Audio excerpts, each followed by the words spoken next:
कुछ लोगों के लिए यहां सिर्फ रात होती है और उस रात की सुबह नहीं होती। इस जगह की हर दीवार, हर हवेली, हर मकान जो रातों रात खंडहर बन गई, अपने आप में कई राज दबाए हैं। आज की कहानी इंडिया के मोस्ट हॉन्टेड प्लेस भानगढ़ की कहानी है। लोग साल में एक बार तीर्थ स्थल जाते हैं, पर मैं भानगढ़ जाता हूं। मेरी आखिरी विजिट को लेकर अब तक 13 बार जा चुका हूं भानगढ़, पर उस एक रात में मेरे साथ जो भी हादसे हुए, उसके बाद कभी यहां दोबारा रात में आने की सोच भी नहीं सकता मैं। और वैसे भी रात को आना अलाउड नहीं है यहां। इस बार एक फिल्म डायरेक्टर से बात हुई जो भानगढ़ पे फिल्म बनाना चाहता था, और फोटोग्राफ्स लेते लेते ही उसने कहा, क्या पता घर जाने के बाद इन्हीं तस्वीरों में कोई भूत दिख जाए। मैंने उसे बताया कि वो इस वक्त भी आपके अगल बगल में ही है। जब दिन के टाइम खुली आंखों से आप उन्हें नहीं देख सकते, तो बंद तस्वीरों में क्या दिखेंगे वो जो यहां की हवाओं में सांसें लेते हैं। मेरी बातें सुनकर उसने पूछा कि आप इतने कॉन्फिडेंस के साथ कैसे कह सकते हैं ये सारी बातें? जरूर आपने कुछ यहां एक्सपीरियंस किया होगा, अगर बता दें शायद मेरी फिल्म में काम आ जाए आपकी कहानी। मैंने उसे मेरी आप बीती बतानी शुरू करी। 16 दिसंबर की रात थी वो, जब मैं भानगढ़ में छिपते छिपाते घुसा। रात के इस पहर में मैं यहां अकेला था और यहां की नेगेटिव एनर्जीज साफ तौर पे महसूस कर पा रहा था। मैं थोड़ा आगे बढ़ा ही था कि किसी के मेरे पीछे से दौड़ने की आवाज आई। पलट के देखा तो एक लड़की भागे भागे मेरी तरफ ही आ रही थी। मेरी नसें ठंडी हो चुकी थी, ये सोच के ये इंसान है या वो जो इस वक्त आप सोच रहे हैं। मेरी सांसों में सांसें तब आई जब वो लड़की मेरे ठीक बगल में आई और उसने हांफते हुए कहा, यहाँ भूत है। मैंने अपने वीडियो कैमरा में रिकॉर्ड भी किया है, ये देखिए। वीडियो कैमरा में एक कमरे का वीडियो था जो नाइट मोड में शूट किया गया था। वीडियो में कुछ चीजें हिलती हुई साफ दिख रही थी और धीरे धीरे इस वीडियो से आती एक आवाज तेज होती जा रही थी और अब स्क्रीन पर कुछ भी दिखाई नहीं दे रहा था सिवाय 2 आंखों के, जिसने कब चेहरे का रूप लिया पता ही नहीं चला। ये चेहरा उस लड़की से मिल रहा था जो मुझे ये वीडियो दिखा रही थी। मैंने जब अपने बगल में देखा तो वहां कोई लड़की नहीं थी और मेरे हाथों में उसका दिया हुआ वीडियो कैमरा अभी भी था और किसी की सांसों की आवाज मेरे बगल में ठीक सुन पा रहा था।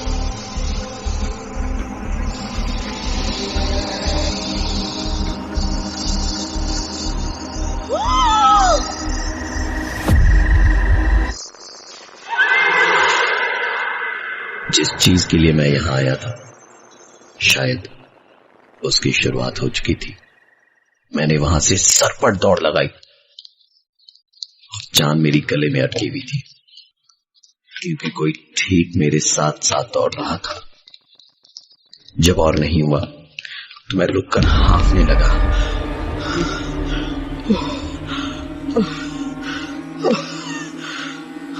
और ये देखकर कुछ सेकंड के लिए मेरी सांसें ही रुक गई जब वही लड़की मेरे बगल में छुपकर मेरे साथ हाँफ रही थी।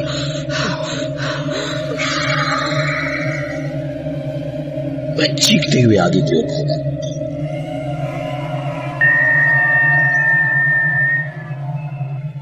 मैं बस यहां से बाहर भागना चाहता था, पर भानगढ़ का ये किला रात के अंधेरे में मानो मेरे लिए कोई भूल भुलैया बन चुकी थी। ठंड धीरे धीरे बढ़ती जा रही थी। भानगढ़ के चारों तरफ पहाड़ ही पहाड़ है इसलिए यहां हवाएं एक अजीब सा शोर मचाती हैं जो किसी को भी डरा दे।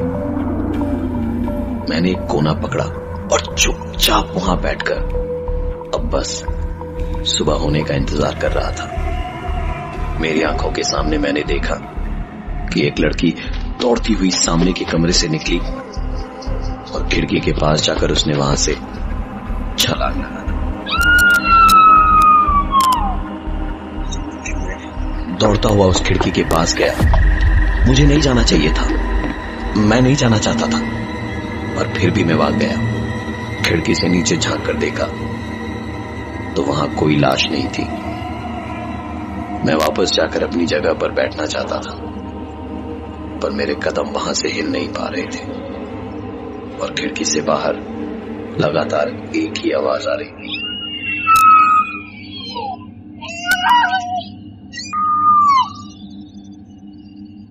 इससे पहले कि मैं वहां से भाग पाता कि पलक झपकते ही मैंने खुद को एक दूसरे कमरे में पाया। मैं वहां कैसे पहुंचा, किस तरह से पहुंचा, मुझे कुछ याद नहीं है। कमरे में अंधेरा था, लेकिन तकरीबन 15-20 सेकंड में चीजें हल्की हल्की दिखने लगी। सच कहते हैं लोग, यहां टेम्परेचर भी चुटकियों में बदलता है। कमरे में एक पल गर्मी, वो भी ऐसी जो पूरे शरीर को दरबदर कर दे, तो दूसरे ही पल ऐसी ठंड जहां मानो सर्द हवाएं शरीर के आर पार हो रही हैं। इस कमरे की सारी नेगेटिव एनर्जीज एक साथ मैं फील कर पा रहा था। तभी कमरे के एक कोने से आवाज आई मुझे, मेरी मदद करो, प्लीज प्लीज मेरी मदद करो, मुझे यहाँ से बाहर निकालो।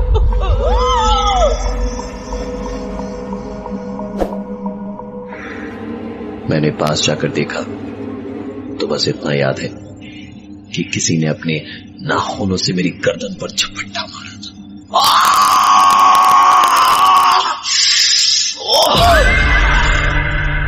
वो जख्म इतने गहरे हैं कि उसके निशान आज भी मौजूद हैं। मैंने किसी तरह खुद को संभाला और वहां से भागने लगा। इस बार मैं अकेला नहीं भागा, मेरे पीछे पीछे कोई और भी भाग रहा था। पलटकर देखने की मेरी हिम्मत नहीं थी। बस दौड़ते दौड़ते ही मेरे कदम लड़खड़ाए और मैं गिर गया। सर पे बहुत जोर की चोट आई थी मेरे। मैं शायद वहीं बेहोश हो गया।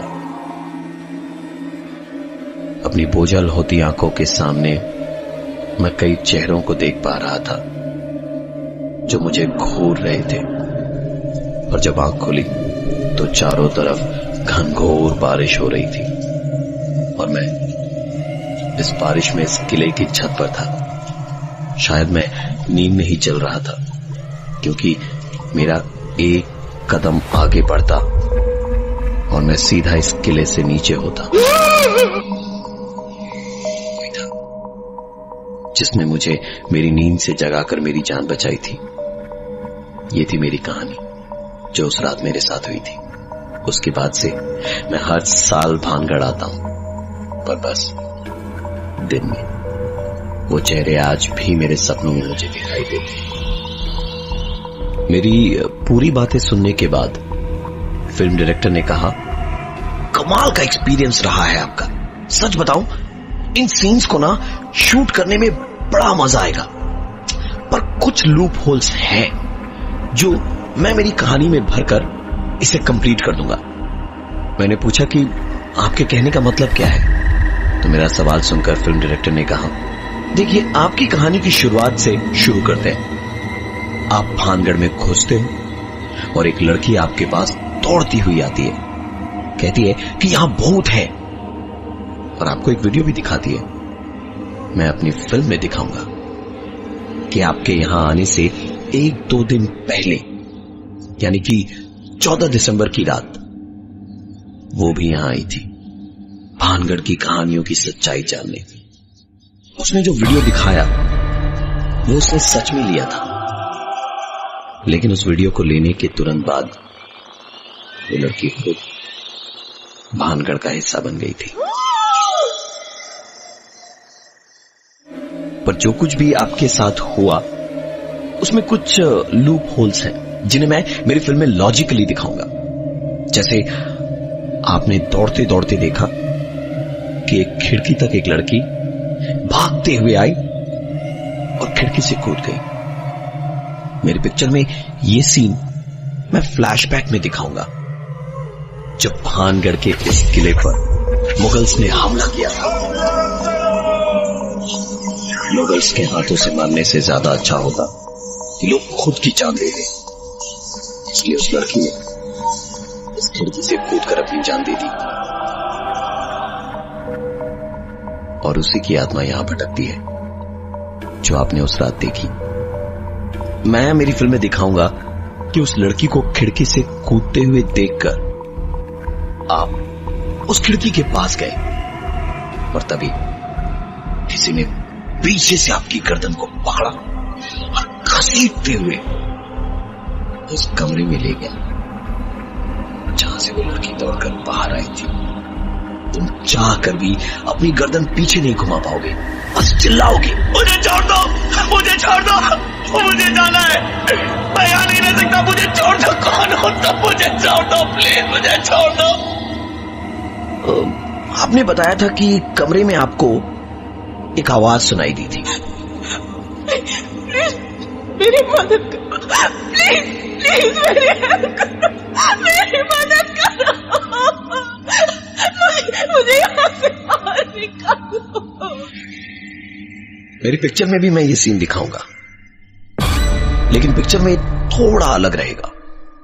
ये आवाज सुनकर तुम उस आवाज के थोड़ा नजदीक जाओगे और मेरी पिक्चर में अब तक ये आवाज थोड़ी बदल चुकी होगी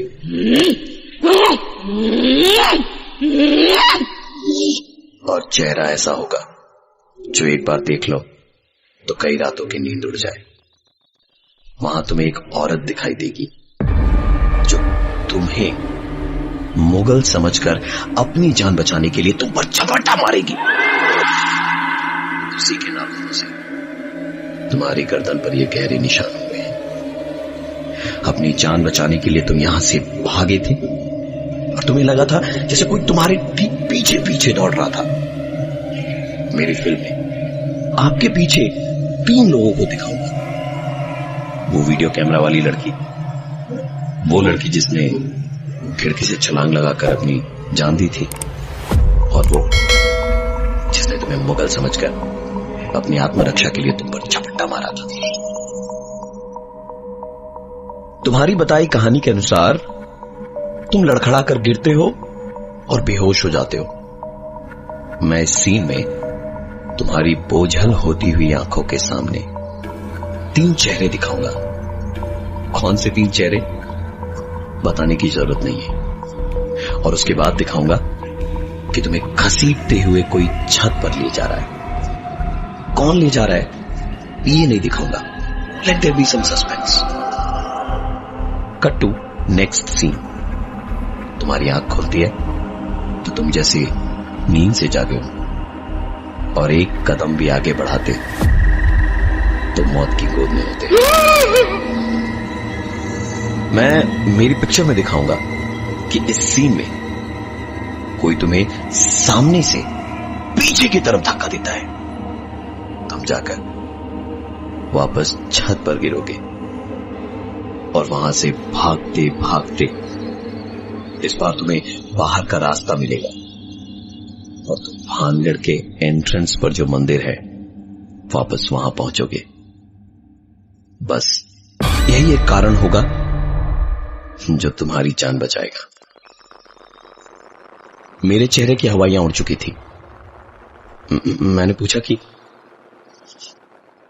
पर आपको कैसे पता चला कि मेरे साथ भी उस रात यही हुआ था कि किसी ने मुझे छत पर सामने से धक्का दिया था और मैं भागते हुए मंदिर तक पहुंचा था। ये आपको कैसे मालूम? पहले ये बताओ कि तुम्हें मेरी स्टोरी पसंद आई या नहीं। आप स्टोरी का छोड़िए, आप मुझे ये बताइए कि आपको ये सब कैसे मालूम? अरे पहले बताओ तो सही कि तुम्हें कहानी पसंद आई या नहीं। मुझे बहुत अच्छी लगी आपकी कहानी, लेकिन आप मुझे बस इतना बताइए कि ये सब आपको कैसे मालूम? तुमने कहा था ना कि जो दिन के टाइम खुली आंखों से आप यहां नहीं देख सकते, उन्हें बंद तस्वीरों में कैसे देखोगे। तो मैं तुम्हें सिर्फ यही बताने आया था कि वो खुली आंखों से भी यहां दिखाई देते हैं। इस फिल्म डायरेक्टर की बातें सुनकर मैं हैरत में था, और इससे पहले कि मैं अपना कोई सवाल उनसे पूछ पाता, किसी ने मेरे कंधे पर हाथ रखा। पलटा तो वहां का कोई चौकीदार था। उसने कहा, अरे मालिक चलिए, दरवाजा बंद करने का टाइम हो गया है। उसकी बातें सुनने के बाद मैं वापस जैसे ही सामने की ओर पलटा, वो फिल्म डायरेक्टर वहां नहीं था इस वक्त। अब मुझे यकीन हो चला था कि यहां दिन के उजाले में भी वो दिखाई देते हैं, क्योंकि उसने मेरी कहानियों में जो जो कड़ियां जोड़ी थी, दरअसल उस रात वही वही घटनाएं मेरे साथ हुई थी। बस मैंने इनको विस्तार से बताया नहीं था। मालूम है ना, शाम 5 बजे के बाद यहां किसी को घुसने नहीं दिया जाता।